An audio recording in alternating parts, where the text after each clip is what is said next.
الحمدللہ رب العالمین والصلاة والسلام علی نبینا محمد وعلی آلہ وصحبہ اجمعین واشہد ان لا الہ الا اللہ وحدہ لا شریک لہ واشہد ان محمدا عبدہ ورسولہ۔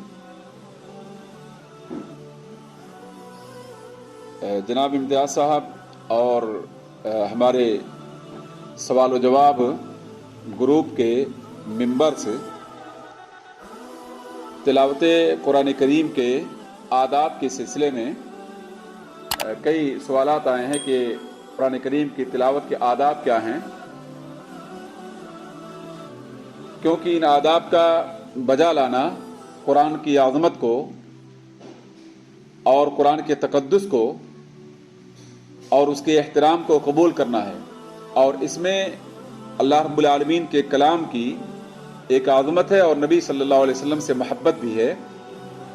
اس لیے میں نے بہتر سمجھا کہ لوگوں کے سوال کے مطابق قرآن کی تلاوت کے آداب کو آپ کی خدمت میں پیش کر دوں۔ قرآن کریم اللہ رب العالمین کا کلام ہے، مخلوق کا کلام نہیں، اور قرآن کی فضیلت سارے کلام پر ایسے ہی ہے جس طرح اللہ رب العالمین کی عظمت اور فضیلت تمام مخلوقات پر۔ قرآن کی عظمت اس کے نازل کرنے والے کی عظمت سے پہچانی جاتی ہے۔ اللہ رب العالمین کا فرمان ہے، قُلْ لَئِنِ اجْتَمَعَتِ الْإِنسُ وَالْجِنُّ عَلَىٰ أَن يَأْتُوا بِمِثْلِ هَٰذَا الْقُرْآنِ لَا يَأْتُونَ بِمِثْلِهِ وَلَوْ كَانَ بَعْضُهُمْ لِبَعْضٍ ظَهِيرًا۔ سورہ اسراء آیت نمبر 18۔ کہہ دیجئے کہ اگر تمام انسان اور کل جنات مل کر اس قرآن کے مثل لانا چاہیں تو ان سب سے اس کے مثل لانا ناممکن ہے، گو وہ آپس میں ایک دوسرے کے مددگار بھی بن جائیں۔ لہذا ضروری ہے کہ قرآن کی تلاوت کے آداب کو سیکھا جائے تاکہ ان کو اختیار کر کے قرآن کے حق کو ادا کرنا ممکن ہو۔ آئیے ذرا ان آداب کو ایک ایک کر کے سماعت کیا جائے۔ پہلا ادب، قرآن کی تلاوت کا مقصد اللہ رب العالمین کی رضا کا حصول اور اس کے احکام کی معرفت حاصل کرنا ہو، اور تلاوت کے ذریعے اللہ رب العالمین کے حکم کی اپنے نفس پر تنفیذ مقصود ہو، یعنی قرآن کی تلاوت جہاں ثواب کا باعث ہو وہیں پر اس پر عمل کرنا بھی مقصود ہو۔ نمبر 2، تلاوت کرنے والا انسان طاہر اور باوضو ہو، اس کے جسم کپڑے صاف ستھرے ہوں۔ اللہ تعالیٰ کا فرمان ہے، اِنَّهُ لَقُرْآنٌ کریم فی کتاب مکنون لا یمسہ الا المطہرون۔ بے شک یہ قرآن بہت بڑی عزت والا ہے جو ایک محفوظ کتاب میں درج ہے جسے صرف پاک لوگ ہی چھو سکتے ہیں۔ یہاں پر پاک لوگوں کے سلسلے میں مفسرین کی دو آراء ہیں۔ بہتر اور راجح بات یہ ہے کہ یہاں پر فرشتوں کی جماعت مراد ہے، لیکن دوسرے رائے کے مطابق باوضو لوگ، صاف ستھرے لوگ بھی مراد ہیں۔ بہر صورت، تیسرا ادب قرآن کی تلاوت کا یہ ہے کہ قرآن کی تلاوت کا آغاز کرنے سے پہلے مسواک کر لیا جائے، کیونکہ مسواک کرنا مستحب ہوگا، کیونکہ یہی مکمل نظافت اور پاکی ہے، یہی رب کی خوشنودی اور منہ کی صفائی ہے۔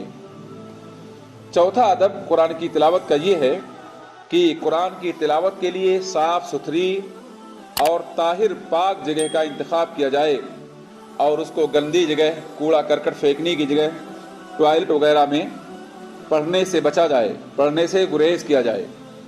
پانچواں ادب قرآن کی تلاوت کا یہ ہے کہ قرآن کی تلاوت تدبر و تفکر، غور و خوض کے ساتھ خشوع اور اطمینان اور وقار و سنجیدگی سے کی جائے۔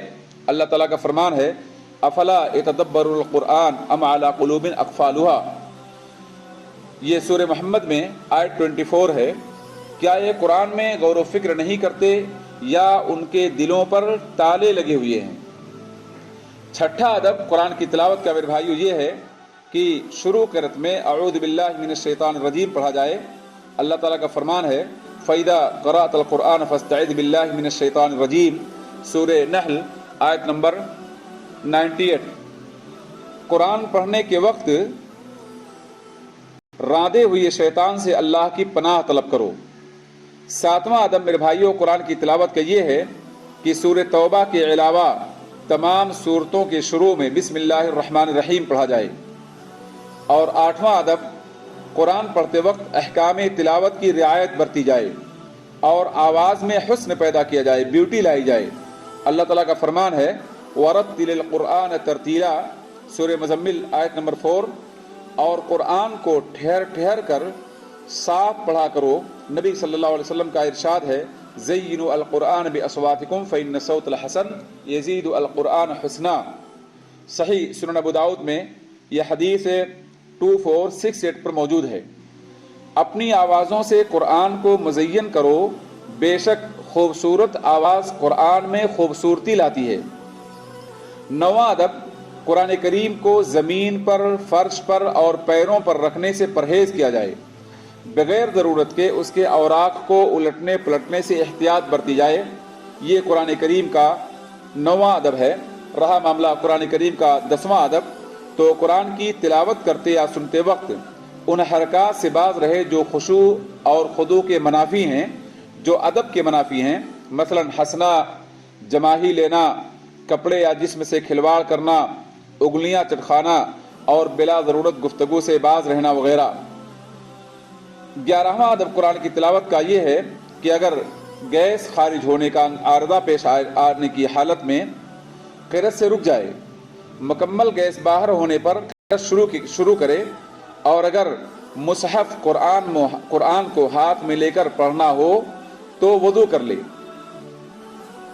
12वां अदब कुरान करीम की तिलावत की ये है जमाही आ जाने पर क़िरात बंद कर दे और उसको रोकने की हर मुमकिन कोशिश करे, क्योंकि ये शैतान की तरफ से होती है। उस पर कंट्रोल करने के बाद ही क़िरात जारी करे। अल्लाह के रसूल सल्लल्लाहु अलैहि वसल्लम का फरमान है अत्तसाउ मिनश शैतान फ़इज़ा तसाब अहदुकुम फ़लियदरा मस्तता। यह हदीस सही बुखारी मौजूद है। जमाही शैतान की जानिब से है। तुम में से जब किसी इंसान को जमाही का आरदा पेश आए तो उसको रोकने की मुकम्मल कोशिश करे। 13वां अदब, सख्त ऊँघ आने की हालत में, नींद की हालत में क़िरात ना करे, ताकि कुरानी आयात में इख्तिलाफ ना पाया जाए और तिलावत कुरान का असल मकसद तदब्बुर और तफक्कुर फौत ना हो जाए। इससे पता है चला कि अगर किसी इंसान को ऊँघ आती है, नींद का गलबा है, तो पहले वो नींद को मुकम्मल करे और फिर कुरान करीम की तिलावत करे।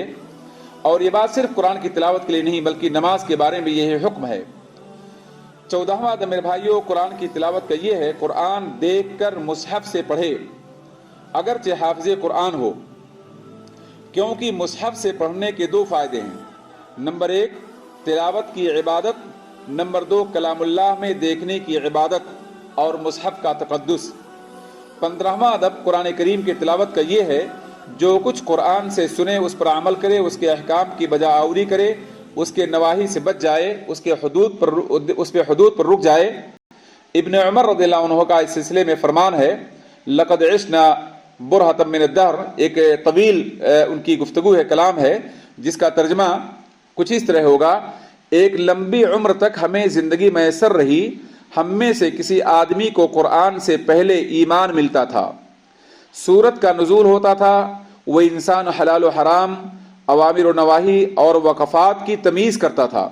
मगर हमने बहुत से लोगों को देखा है कि उन्हें ईमान से पहले कुरानी इल्म हासिल हो जाता है और वो सूरह फातिहा से आखिर तक कुरान पढ़ता है, मगर कुरान के अवामिर व नवाही और अहकाम का उसे पता नहीं होता।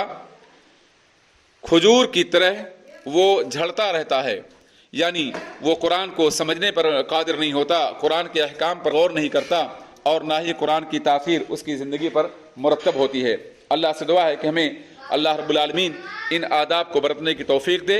वाज़ेह रहे कि ये आदाब हैं, इनका इस्तेमाल करना, इख्तियार करना बेहतर है, ये फ़र्द और वाजिब के हक़ में नहीं है। अस्सलामु अलैकुम।